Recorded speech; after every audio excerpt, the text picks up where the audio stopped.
Hi, this is Ken and Michelle Bass. And you're listening to the Resilient Parenting Podcast.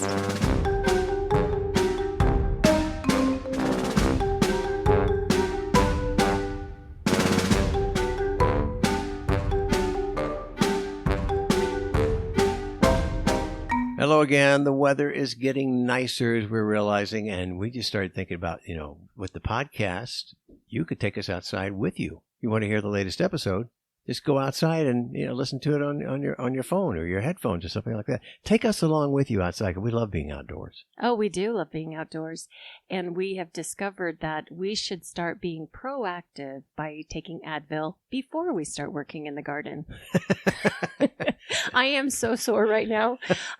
Places are sore that I didn't know could be sore. Well, our 17-year-old and you designed two raised garden beds. I did not They design it. designed the raised garden beds. Then the two of you put them together after we got all the wood and the blocks and everything else.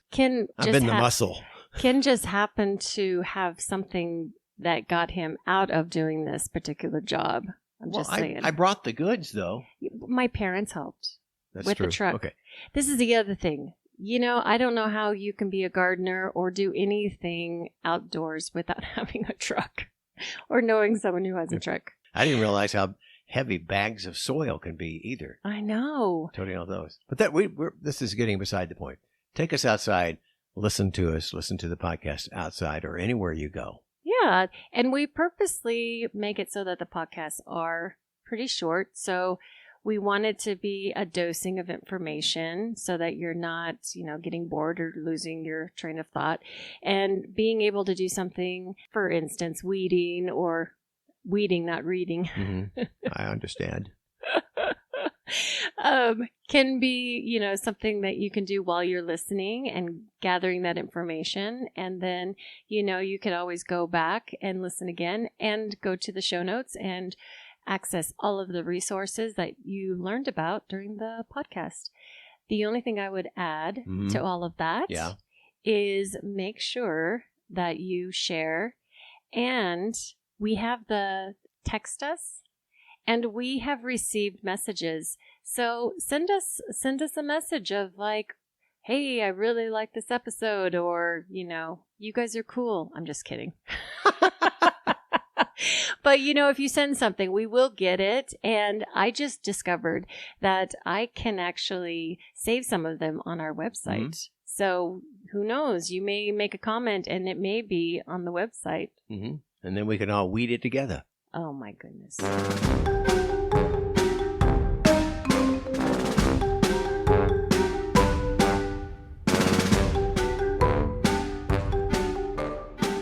And today we're chatting with Ruta Casabianca of Pocatello and board member of the Boys and Girls Club of Southeast Idaho and involved in a lot of different things. Good morning and good afternoon, Ruta. Good morning. Yes, it's exciting to be here and talk about parenting issues.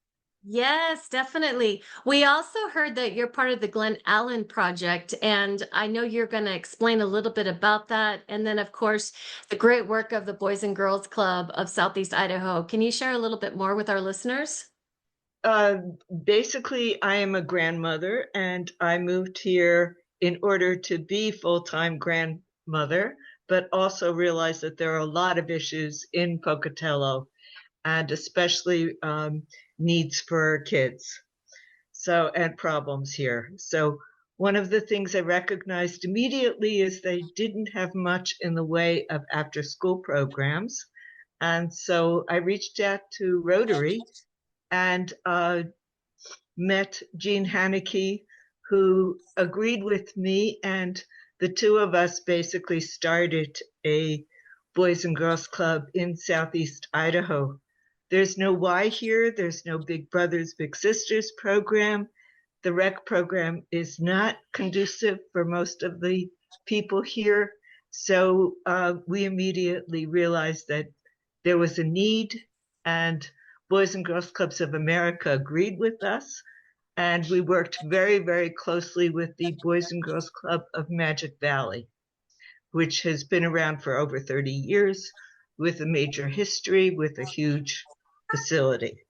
That is amazing that you saw a need and did, like, I'm thinking of like grassroots initiative of seeing a need and finding what you could do to change that. That is amazing. And I'm sure there's lots of people out there going, "Huh, I see a need in our community. What can we do?" So Right. that's very inspiring. And then what is the Glen Allen project? Okay, that was a project after Glen Allen, who passed away, and they wanted to do something in his honor. And he was an artist and enjoyed being a part of the community. So the grant that we received from the Idaho Children's Trust Fund was to do workshops for kids. So we have over 30 workshop leaders who do everything from woodwork to art to music. And so it's a wide variety. My goal is to really attract middle school kids because they are the most vulnerable. And if you can get them interested in doing something besides getting in trouble, Yeah. Yeah. You've really made a difference in people's lives. So that's my goal. I'm also doing research. Anybody who can help me, I'd really appreciate it, on how much it costs the taxpayers when kids are in probation, when they've already started going the wrong route. So, because we really need to sell the need for the Boys and Girls Club and for programs for kids before they get in trouble. So what are some things that you're needing with the Boys and Girls Club of Southeast Idaho? Well, we're small. We only started, this is our third year, and we are now working in K through 5 with 2 elementary schools. We need a facility that would be our own, so so that we could really serve more children in a more timely manner. But it's a start, and it's always about funding, as is par for the course. Yes, absolutely. So tell us a little bit about your story. I'm very curious. Well, I adopted out of the foster care system, and my daughter was 8.5 when she came to live with me. And that was 26 years ago. So now she's 34. And I was all of 50. It's been quite an adventure. It's been a great move that I have made. And we're doing quite well. She's got 4 kids, and I'm the grandparent, and I love it sometimes. Oh, always. I love it always. I don't always like it. Oh, okay. Put it that way. Okay. Are you from Pocatello or did you move to Pocatello? We moved here from California. I say I moved here from California via New York. So just about 8.5 years ago, 8 years ago, they moved here. My family moved here from California, from San Luis Obispo area, because their friends moved here and said the jobs are more appropriate and life is less expensive. And I said, I'm not moving to Pocatello, Idaho. Forget that number. And moved back to New York. But then, especially during COVID, I realized that the grandkids really needed me more than New York did. And Pocatello needs me more than New York does. So I'm here for the duration, and I love it. Nice. I'm sure Pocatello was very happy that you decided to stay. Let's talk about Alice. Can we talk about Alice now? Yes. And you might want to explain what Alice is, I guess. It's a United Way concept, and it's asset limited, income constrained, employed. And it's about 44% of the population in Pocatello is their latest stats. It's about people who both parents are working, including my own daughter and son-in-law, and working hard, but not quite making it. I'm here to help, and that's been a huge help for them, and they do appreciate it. But when you don't have a grandmother and you don't have someone else, you're really stuck. And if you don't have an after-school program that's decent or affordable, accessible, and you don't have other options within the community, the sports is for people who have money and have the assets and have the time to be able to take their kids and be a soccer mom. You're really struggling. So people don't recognize that. Actually, the school that my grandkids are going to, 72% are on assisted lunch, free lunch or reduced lunch. And the numbers are quite dismal in terms of their graduate from fifth grade. It's about 35% assessment level for English and 26% for math. Wow. And yeah, and then of course they're already very behind. They're going to middle school and they're in trouble. I was at a conference with a middle school assistant principal who was practically in tears for the situation in her middle school, which will remain nameless, but with the drug and alcohol use. And when they do want to make a difference, they go to the high school, but it's too late by then. And the chief of police talked about the fact that the mayor has a peer group, which is the mayor's youth advisory committee. Those are people who are already doing very well. Your A students and your struggling students are not exactly looking at them as peers. There's a total misunderstanding of what is needed. What would you say is needed? More money for a Boys and Girls Club. Not because I started it, no, because yes, it really is a program. In Twin Falls, they are at 11 sites. They have a 24,000 square foot facility. They serve over 2,000 children. So programs like that, programs that are accessible. We are getting a skate park.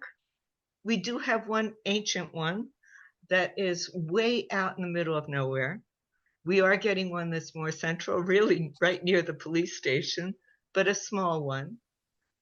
This community has more services for the elderly, which I am, and I should appreciate that, which I do, but there isn't a focus on kids and the needs for kids. And everybody agrees with me, but then nothing is being done about it. You know, I can remember as a kid growing up back in Tennessee, there was a Boys and Girls Club that I went to, and these particular needs may have been addressed at that time. But for me, it was a place to go and meet up with friends and play in the gym or something like that. And it meant a lot to me to have a place like that to go. And that's one of the good things about the Boys and Girls Clubs over the years. They've been a good meeting place for all levels of kids. And I'm glad you have one now in Pocatello. It's tiny, though. We don't have a facility. As I say, we're only in 2 schools. Our summer program was open to the public for 6 weeks, and we had a 36-person waiting list within 1 hour. And wow. We served 90 kids at that facility. But the need, actually, there was a line around the block. People just left when they realized that they weren't going to be able to get their child in. So actually, if you would write a letter to us, for us, that would be very appreciated in terms of your experience with the Boys and Girls Club, because people here just don't understand what it is and why it is so needed here. Well, it makes me wonder about some of, like you were talking about, the other Boys and Girls Club that has over 2,000 students attending, what their numbers are saying in terms of how are the kids doing, having a resource after school. And then also the parents, as you know, going back to the parents working 2 jobs, not being able to take them to events and after school activities, or even be able to afford it, because working 2 jobs and then having the cost of living is increasing, as we all know, just different things are costing more than it used to. So what are the outcomes for those kids and the 2000 that you were saying? And then the other wondering I have is for Pocatello, what are the kids doing because they don't have these resources? How do they spend their time after school? Well, that was asked at a meeting with the school district. And you know what the answer was? Oh, goodness, I'm scared to know what. We don't know. Oh, okay. Okay. So definitely a Boys and Girls Club, helping what you've already started and expand on that is needed. And then the Glen Allen project, when are those resources or those workshops and whatnot? When are they going to start doing that? And where are they going to be held? They are being held in a small little facility. It's a garage space. They have actually started this month. We're holding them Tuesday and Thursdays from 4:30 to 6:30, and with different workshop leaders at each one and every one of them. Well, some of the same. Some of the workshop leaders want to do a series in order to be able to connect with the kids and teach them, but we don't want to overwork any one of them. Right, So, right. and Gotcha. through the Idaho Children's Trust Fund, we have funding for them to have a workshop leader. But many will volunteer and will just recycle the money, of course. Very nice. So what is something listeners right now can do? Because we'll have some listeners in Pocatello specifically, but in the surrounding areas as well. What are things that folks can do that you would recommend? Basically, well, Glen Allen Project does have both a Facebook page and a website. More on the Facebook. It is a small organization. The Boys and Girls Club, of course, has a website. And we would appreciate any kind of support. Basically, if you have a story to tell your need, and we really need to emphasize the need here and what it does for the kids. And the parents too. Yes, of course. Yeah, I'm stuck on the 44% of Pocatello is part of that working parents who aren't able to make enough for basic needs. And that's troubling. That's very troubling. Yes. And knowing that how we see folks that are struggling, a lot of times people may have it in their mind, oh, well, they just need to get a job. Well, it sounds like they have 2 jobs, maybe sometimes more, and they're still not able to make it. So something needs to be done. And it takes a community. Yeah. It does take a community, and those kids are going home to an empty house. And the parents are careful that, it'll be safe, but it's still an empty house. Right. And we're talking elementary school children. Mm-hmm. So there is a real need to really take a look at what is going on in Pocatello and surrounding area in Bannock County. And actually, one of the things I'm hoping to do is organize a bit of a task force for some of the people who are in positions of power to really take a look at what is going on here and make a difference. Not a fancy thing, not a commission, but just a task force. And as I say, I'm also looking at identifying how much we're spending in Bannock County for things like probation, for the programs that are dealing with children who are already in trouble, who are in foster care, who are in, but more in terms of the old-fashioned term of juvenile delinquency, at risk. Let's look at them at promise before they become at risk. Absolutely. And something you said before that I think also needs to be Addressed. Thank you. I was going to say lifted. What I'm here for. Lifted, is making sure that the right people are at the table. And those with that lived experience who are in the struggle, who are who know what they need should be at the tables making the decisions? Starting as a part of the Glen Allen Project and part of what the Idaho Children's Trust Fund funded was a parent leadership class where I will get those parents in to talk to people like our mayor, to talk to Nice. people who are the superintendent of the schools, to actually begin a conversation as to how they can get involved, how they can learn what is needed, what is going on. I agree with you. Those are the people that we need. And some of the kids, I did this many years ago in New York, had a conference where I had the kids talk about their situation, their issues, why they got in trouble, because I had a friend's daughter who at that point was quite naughty, and she's now extremely successful. Well, I think that, bringing the children's voices in is very powerful. They know what they need, and I think sometimes, they just don't have anyone who's willing to listen. So giving opportunities for their voice to be amplified is super important. And Ruta, you are a force.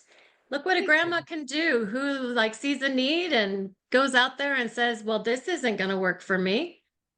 Right. Thank you. Thank you. I called a friend of mine in California, and she said, there's got to be after school programs. Then she looked it up and said, well, there's one in Fort Hall. I'm like, that doesn't help Pocatello. Well, keep up the good work. And if there's something that you would like to do to help, we will definitely have links in the show notes to be able to reach out and offer your support. And thank you again for joining us today and sharing your story, and for all of the great work that you're doing in Pocatello. Thank you, Ruta Thank you. Casabianca. I like to saying your name. I know, it's a beautiful name. Thanks. Thank you.